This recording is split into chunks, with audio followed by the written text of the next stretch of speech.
And so I decided that I would stop being a police officer and train to be an occupational therapist to help our son, doing sort of maybe day-to-day tasks. And part of me was saying, well, no, no one writes anyone else off. And she picked her chair and then she was playing the piano and having lunch with her daughter, and just what a difference that made to that lady and her daughter.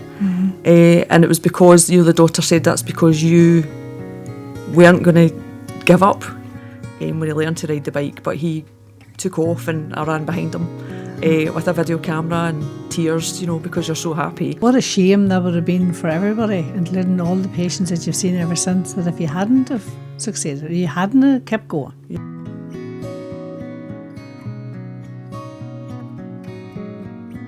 Maureen, welcome to the Martina Tierney Podcast. I'm delighted that you came all the way from Edinburgh. You are part of the Power of OT book, and when I interviewed you the last time for the book, I was just struck by your passion. And I want to read out a quote that I used to introduce you in the book. And the quote that I used was, "Passion is a powerful force that drives us to pursue our dreams and achieve greatness. It ignites a fire within us, fueling our motivation and determination." So I just thought when I read that quote that really summed up you, because when I interviewed you for the book, I was just blown away by your passion for especially occupational therapy. So I want to start off by, if you would tell me, how did you get into occupational therapy? Because I love that story. I was previously a police officer, and I got into occupational therapy when our son was born, our older son Craig, and he was born with fetal distress. So he was needing some oxygen at birth, and at first we thought everything was okay with his development. But as he got a bit older and became a toddler, we identified that, his development wasn't quite where it should be and he wasn't meeting milestones and things like that. So he was referred on to the Royal Hospital for Sick Children in Glasgow, and he was seen by various health professionals there, including an occupational therapist. And I was just really inspired by the job that she did, helping us as parents and Craig. But unfortunately, the waiting times for treatments at that point were probably 2 to 3 years. And so I decided that I would stop being a police officer and train to be an occupational therapist to help our son. My goodness. Because I was concerned about the lengthy probably wait times.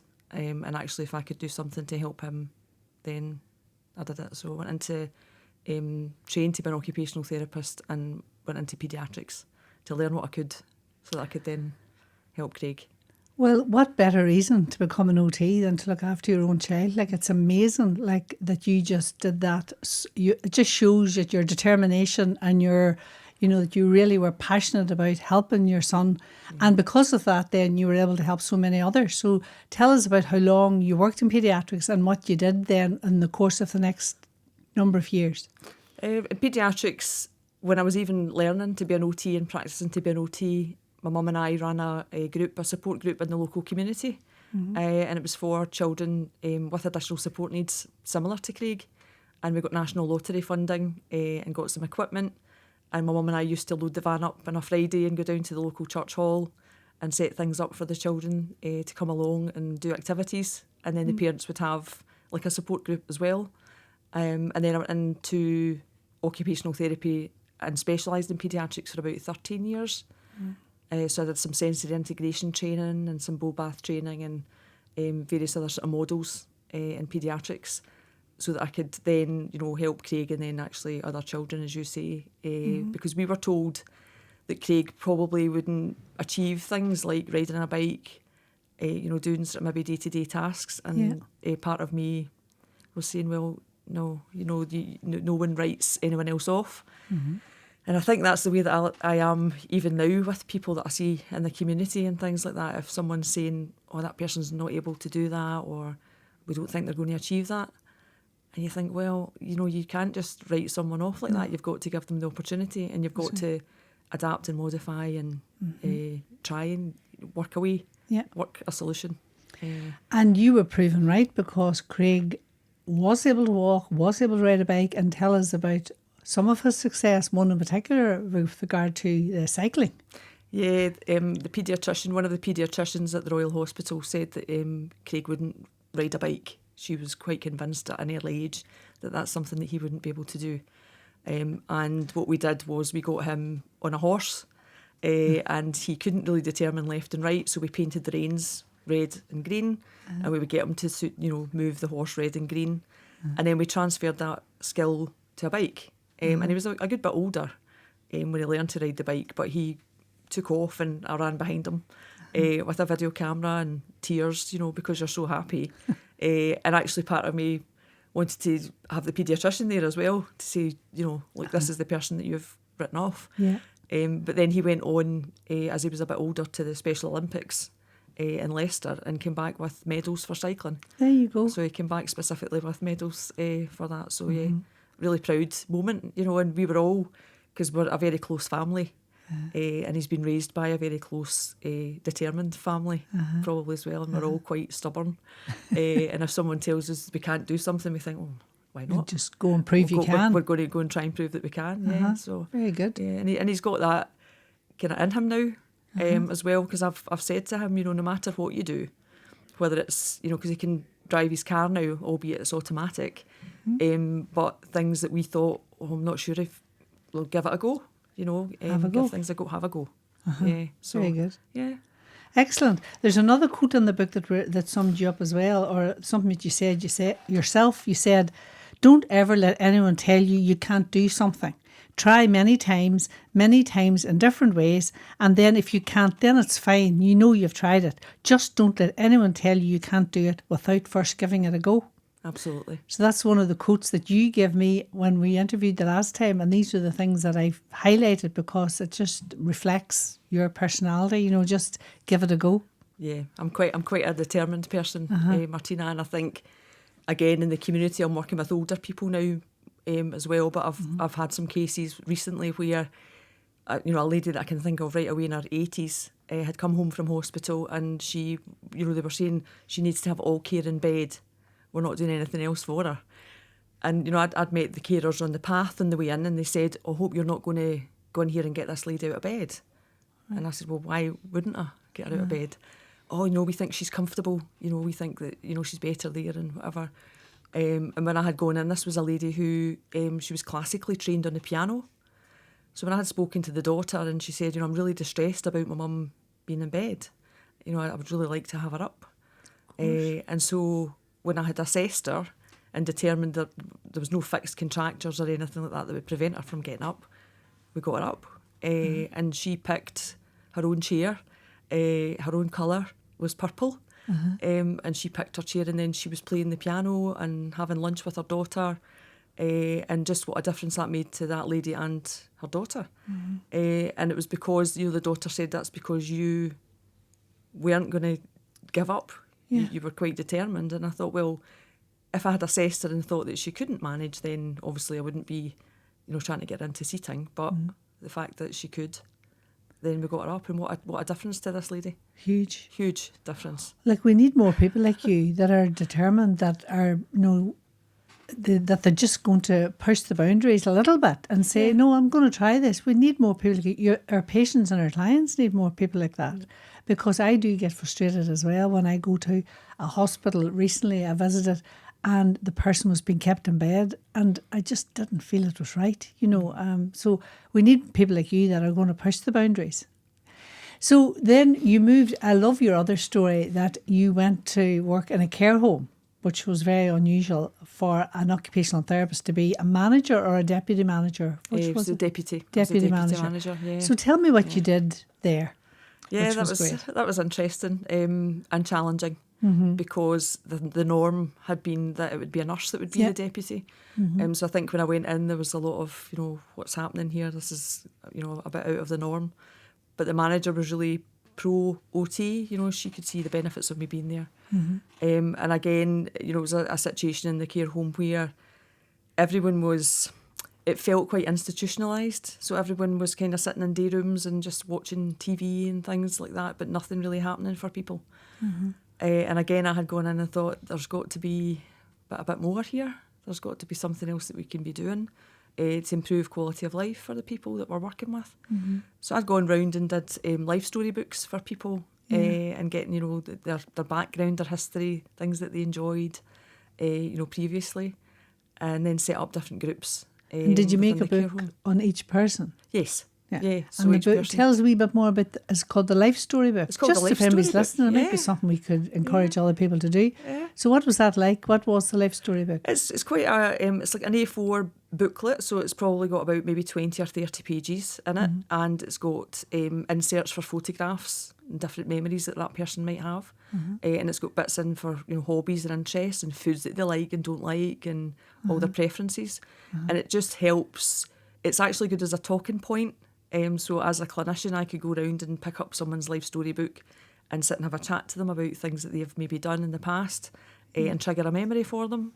And it's also really helpful for other professionals going in, because they can then pick that book up and have a look and get to know that person quite well, and their likes and dislikes and interests and hobbies and things as well. So I did that for each individual. So there was 64 people in that care home, so they each got a life story book. How long did that take you to do? Probably about a year to do it well, because it involved quite a lot of family input, and bringing in photographs and different things for each person. A little bit of research and asking, talking to family members. Yeah, absolutely. And it was so valuable, Martina, because I was working with people who were often quite distressed. Yeah. And actually, once you knew maybe things that could help settle them, then, you know, you could go and work with someone who was agitated and actually be able to divert them. Yeah. Because the family member had maybe said, oh, they like listening to the Beatles or they like music or something, so you could then go and use that. So it was, really, really good. That's something every care home should have. Yeah, I think so. Yeah. So let's start every care home, really, absolutely, to make it personal for the person, and as you say, somebody with dementia that's agitated, and somebody who's just only slightly agitated, they love to talk about themselves, they love to tell stories, and you know, I think every care home should do that. I agree. I agree. That'll be a challenge. That could be a crusade for me. I'm always doing something. So we could do that together. We could do that together. The life story. Yeah. The life story book. So then you got an award. Was that for that work there, or was it the award for more than that? The award was really sort of for innovation and creativity, I think, within the home. So I did this life story books for everyone, but then also set up, you know, different groups like reminiscence groups, quizzes, walking groups, lunch groups, and so I'd take people out that were a bit more able, and they would critique local restaurants and things like that, and we would get them to maybe write a wee summary of their experience. And so the families actually nominated me for that award. So I wasn't aware that had been going on in the background, but the families and some of the staff had nominated me for that. So, and who was the award from? What association was it? It was the Scottish Care Home Awards. Yeah, right. Yeah. Very good. So they had a function at the Hilton in Glasgow, and I got a nice plaque. Very good, and well deserved. Very good. Congratulations on that. When we had your contribution to the Power of OT, I don't know if you came up with the title or which of us, but we came up with the title anyway, the Swiss Army Knife. I think you said that. Can you tell us the origin of that? I think it was you came up with it, was it? Yeah, I think it was because I see OT as just so multifaceted. We do so many things, and I think when we try and describe what we do, it just involves so many different bits and pieces that I kind of thought, well, we are kind of like Swiss Army knives, really. That, you know, we can turn our hand to many different things. So many different functions of the Swiss Army knife. Absolutely, yeah. Very good. So I've talked on the podcast to a lot of people about family and about the importance of family and how family have influenced them. And you also talk in your book, in the book here, about your mum and your dad. So your mum was a nurse. Tell us a little bit about your mum first, and then tell us a little bit about your dad and his diagnosis. Mum's was a nurse for nearly 50 years. And did her training at Glasgow Royal Infirmary. She's an inspiration. She's a pocket rocket, as I call her. She's a wee tiny force to be reckoned with, as I would say, you know, and she's passionate about caring for patients as well. So I think that's where a lot of my passion comes from, is actually watching my mum and the care that she gave right up until her retirement, of people in the community, as well. She loved her job, and just so dedicated and driven. And in the same way, that I kind of say, well, don't give up, and let's try different ways. My mum was, she's the same.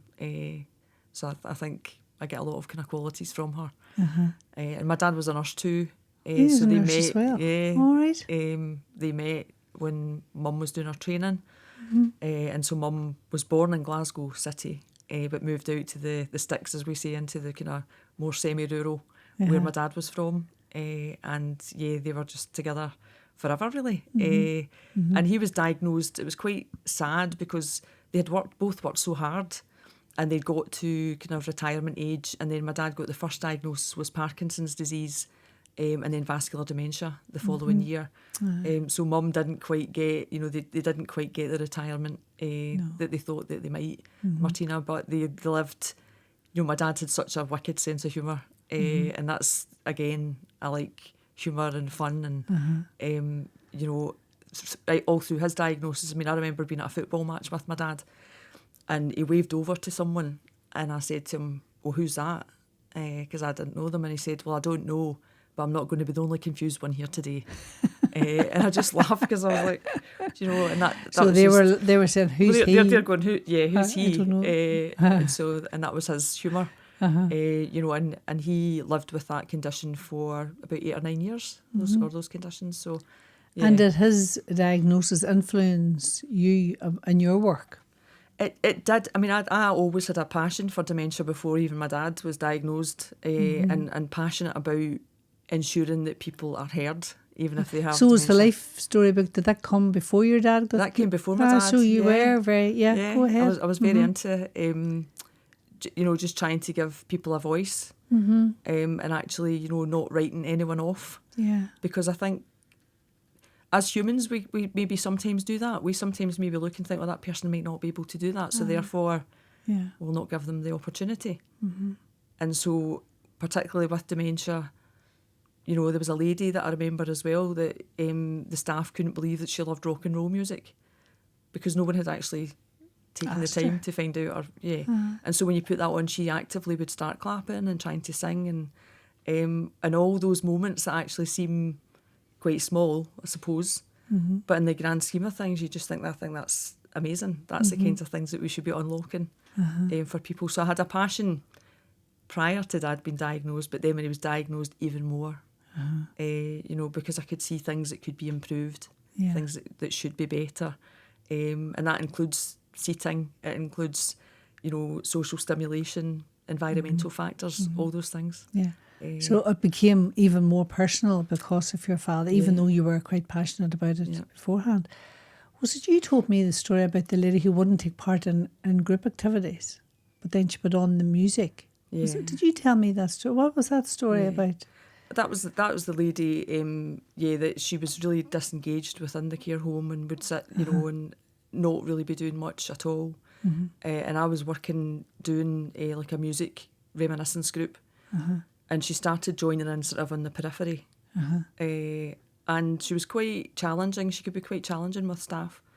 But we brought her in and we would put on like different music and do sort of sensory work with her as well. And it just helped her, interact with people, and it helped her just in her day-to-day sort of general well-being. And before she was kind of seen as, well, we just leave her alone because actually if we annoy her, she could become quite challenging. And it's just that you can transform.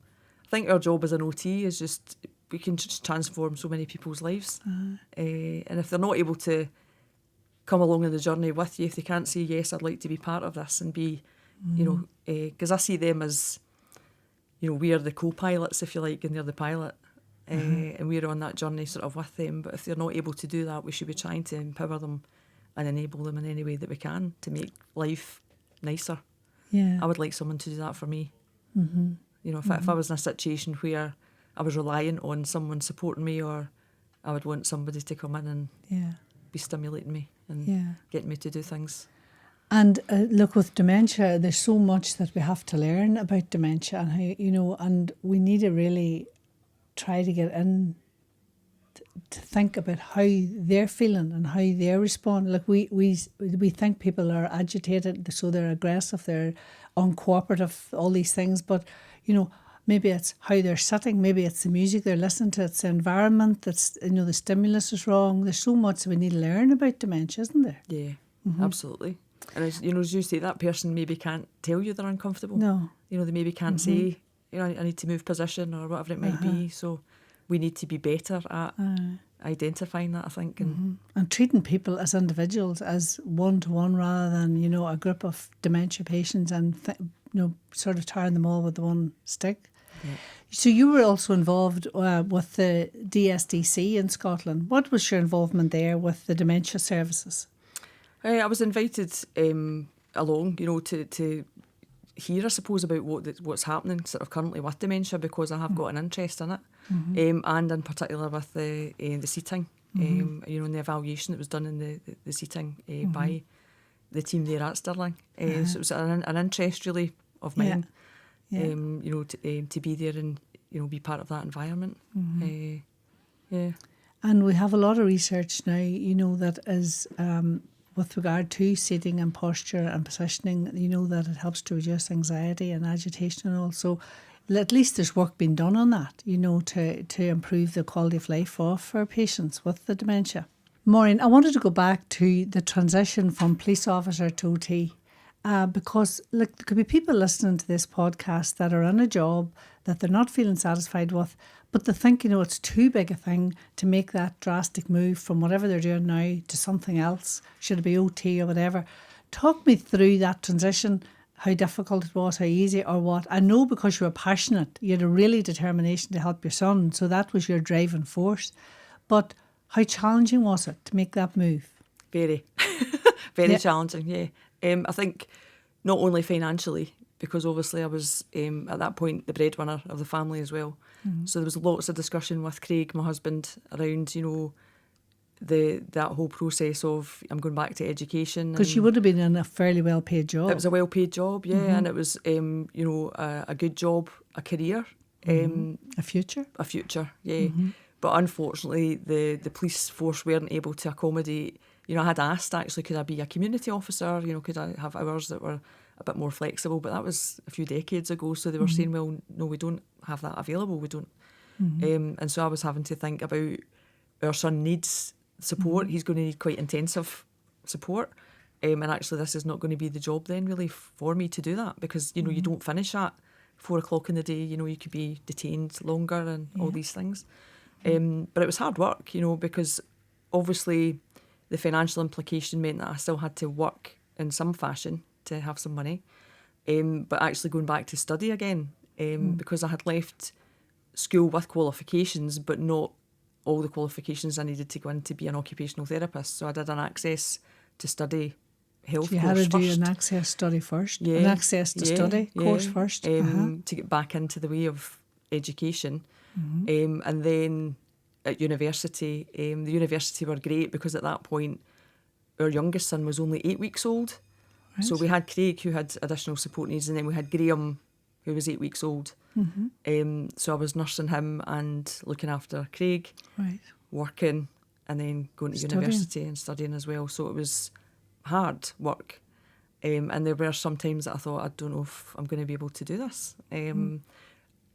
Because I'm not naturally academic. It doesn't come naturally to me. Particularly at that level, I was the first person in my family to have a degree. And was so proud, the family were so proud as well. But it was worth it though, because actually the driving force, as you say, behind that was, as a parent, I want to help and need to help my son. So that was the priority. Did you think of giving up? Yeah. At one point, I think in second year, when I was doing lots of learning and whatever, and I thought, I don't know if this is making sense.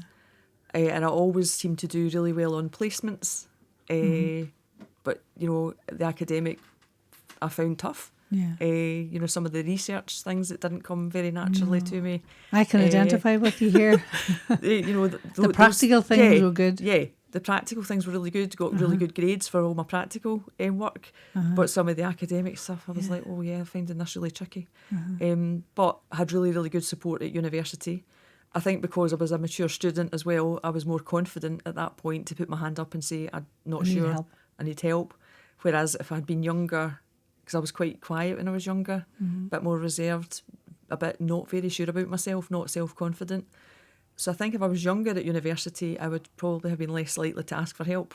Yeah. But being a bit older, I was like, oh, no, I need help, and got that, and was able to take in a dictation machine at that point to university for lectures because I was so tired. And so the lecturer would say, put your machine on the desk, and when we're doing the topic, you'll pick it up and you can hear it later on at a convenient time. So that was helpful. That was good. I know technology's advanced now since dictation machines, but that's what I used at the time. And what a shame that would have been for everybody, including all the patients that you've seen ever since, that if you hadn't have succeeded, you hadn't have kept going. Yeah. It just shows you too that the academic route isn't for everyone, but just persevere with it because the success was really well worth it. Yeah. For you and for your son and for all the people that have benefited from your input since. Yeah, I love it. I love the job, and I think I always will. And I think if I get to a point where I don't love the job, then I need to think about maybe doing something else. But at the moment, I love seeing people. I love their stories. I like to go out and, as I say, be the person with them on their journey. So they're the expert, and I'm the person that comes in and works with them. But you're a real advocate for your patients. That's what I love about you. You don't let people tell you no. If you think this is what the patient needs, you're going for it. Yeah. Like absolutely. Getting the person out of bed or whatever, your son, Yeah, well, you made quite a major change from paediatrics to elderly dementia. What, again, if someone was listening to this that is in a role that they maybe come to the end of it, maybe their passion for it has dwindled. What would you say to them about moving? That was quite a dramatic change. You went to the other end of the scale, really. Yeah, absolutely. And why? And tell us about that. I think it was just a change, to be honest with you. It wasn't, I still work with children now, even in the job I'm doing at the moment. So I still see not very many children, but I still have children on my caseload, so that's quite good. So I do from younger people. So I think the youngest person on my caseload at the moment is 2, and the oldest person's 98. So it's a really broad spectrum. What sort of a role then is that allows you to have such a broad spectrum? I am a community occupational therapist, so traditionally equipment provision and major adaptations, but the role has been adapted, I guess, to incorporate children, young people, people. It's more a complex team that I'm in, so it's complex disabilities and end-of-life care, as well. But there's a bit of everything in it, and so there is still the major adaptation and equipment. But there's also scope for rehab and... I definitely can see why Swiss Army Knife was the name of this chapter. Because not everybody would have the skills to be able to take on a role like that. Yeah. I think OT... I remember talking to someone actually about... They were frightened about... Someone who's currently in my team, and they're frightened about working with children. And I said, but they're young adults, really. They're just smaller. They're a smaller version of an adult, and so it's never ever fazed me, to be honest with you, because I don't see the person with a particular disability or a particular age, just kind of see what needs to be done to help them. So regardless of whether there's someone that's 2 or someone that's 98, for me the OT process doesn't change very much. You're still sort of looking and thinking, right, what are you finding difficult? What's my role here? How can I help enable you to be independent in whatever it is you want to do, and then doing that and reviewing it. So, yeah, I've become more probably confident as the years have gone on.